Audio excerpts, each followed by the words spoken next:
When Sarah was pregnant with Damon, our first kid, it was, wow, nerve-wracking, anxious, a lot of stuff to think about. And on top, Chinese culture tells us you should be careful of so many things. You shouldn't do this, you shouldn't eat that. It doesn't help. It's really confusing. It's just more to worry about. So do you actually follow these, or you just take it as like an old wives' tale? Like you have no idea? Most of them were shared by your mum and my mum, so they're pretty old women who are also wives. So, strictly speaking, they are very old wives' tales. Yeah. So let's share a few with our English audience. For example, in Chinese culture, the number 8 is very popular because the number 8 in Chinese sounds like the word for rich and like Fortune. prosperity. Yeah. So likewise, when you speak Chinese, you've got to be careful of words that sound like words that mean bad things. I'm confused already. Like the number 4, like it means dead. Or death. Death. So people don't like it. The number 9 is lucky because it stands for long life. Or it could be a swear word. Yes, the word for penis. Yeah, like a very colloquial word. But how is this related to a pregnant woman? You're not allowed to eat so much food because they sound like words that mean bad things. So when I was pregnant with Damon, I was eating lamb because naturally lamb is a good source of protein and iron, low in fat, and it's delicious. My mum goes, you shouldn't be eating lamb. I'm like, why? This is all in Cantonese, by the way. And then she goes, because eating lamb, the word lamb is yo in And it Cantonese. sounds like the word for epilepsy. Yeah, fat yo, deal. So yo, lamb, I shouldn't eat because it's part of the word for epileptic fit. So I thought, wow, that's a bit far-fetched. It just didn't make sense to me. Yeah. Yeah, words that sound like other words that mean bad things. That's not a good way to live your life. Being scared of these numbers and similar sounding words. Not eating lamb because of the similar sounding word for epilepsy. It's a bit weird. I quite like the number 4 actually. It always seems to come up when I'm given a random phone number, where I live, my locker number when I was still at TVB, my old telephone number when I was still in London. So 4 and I are interconnected like that through fate. So whether it sounds like die or death, I don't really care. And similarly with the number 8, it comes up every now and then. I don't go chasing it. Yeah, let's take it easy with the similar sounding words. Can you imagine all of you who have the number 4 in your phone number? Be careful. Be very careful. What a load of nonsense! Okay, there's another thing you can't eat, which is rabbit or hare. Yeah, rabbit. Rabbit? Because Yeah. rabbit sounds like the term for cleft lip. I suppose it's a little more common in the UK, but in Hong Kong we don't eat much rabbit, so to not eat it isn't a big deal. Yeah, there's no sense to it. Like the numbers and the lamb, there isn't any logical explanation for it. But when people tell you, it does scare you off. Annoying. Some of the food related advice that's related to Chinese medicine I think is worth listening to because it isn't that mumbo jumbo nonsense. In Chinese medicine, there's the yin and the yang. And when you're pregnant, you shouldn't have too much coldness in your body. So you have to keep your womb warm and your baby warm. So you Not just your womb, your whole body. Yeah, her whole body in general. So you should eat food that gives your body warmth.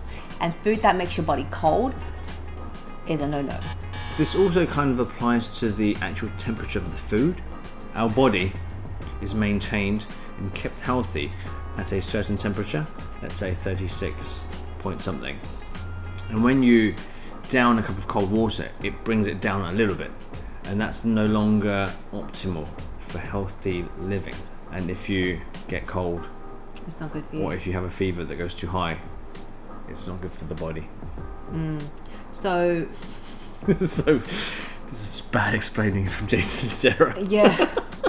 Well, basically, when I eat veggies when I'm pregnant, especially Chinese veggies like bok choy, choy sum, stuff like that, I've been told that I should put ginger in it because if you eat any sort of vegetable, it's cold for your body. If I wanted to have a vegetable soup or like a dish of veggies, I should put ginger in it. Otherwise, it's not going to do my body any good. And I suppose if you can do it quite easily, if it's not difficult to add a slice of ginger, just do it. Yeah, but ginger's really expensive in Australia now, apparently. So for these people who want to follow and add ginger, it's probably more expensive than the vegetables itself. The one exception is choy sum, because that's the most neutral vegetable of all of them. So with choy sum, you can have that without too much ginger. But broccoli, bok choy, cauliflower. Cauliflower is probably because it's not green. It's probably not quite as cold for the body. Oh really? I didn't know that. Just guessing. Yeah, but like bitter melon or like winter yeah. melon is a big no-no. They're very cold for the body. Yeah, very cold for your body. What do you really want that you can't have when you're pregnant? Oh, some seafoods. Like, I feel like oyster or like... But that's because it's raw though. Even cooked oyster, you shouldn't eat that much of. Really? Yeah, shell fish. Oh yeah. Is that in both Western and Eastern culture? No, just in Eastern culture. Oh really? Yeah, because they say that any seafood with shells will make... Shrimp, lobster, crab. Yeah, so pippies. forth. Yeah, may cause eczema on your child. Or skin allergies. Or in skin your baby. allergies. Yeah. Once again, once you've heard that, you can't unhear it.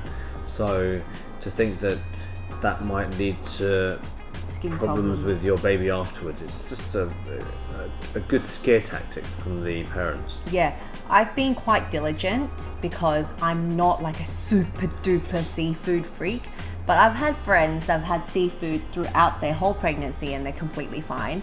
I've had friends that have no seafood in their diet during their pregnancy and they still have slight skin issues with their baby. Yeah. For me, Who knows, man? Damon seems to be okay, so I haven't had much seafood this pregnancy, apart from fish. Fish is a safe one, Yeah, fish is safe. but it gets boring. That's okay. You can Grilled, steamed. Yeah, grilled, steamed fish. Oh, not during my first trimester though. I saw fish and I was like, ugh. But now I like it. Apparently, this one's really ridiculous. You shouldn't eat too much soy sauce or sauces that are dark in colour because that will affect the complexion of your baby when he or she is born. That's totally scientific. Yeah, right. So me and him might end up with maybe a Latino baby. An Indian baby. Or an Indian baby.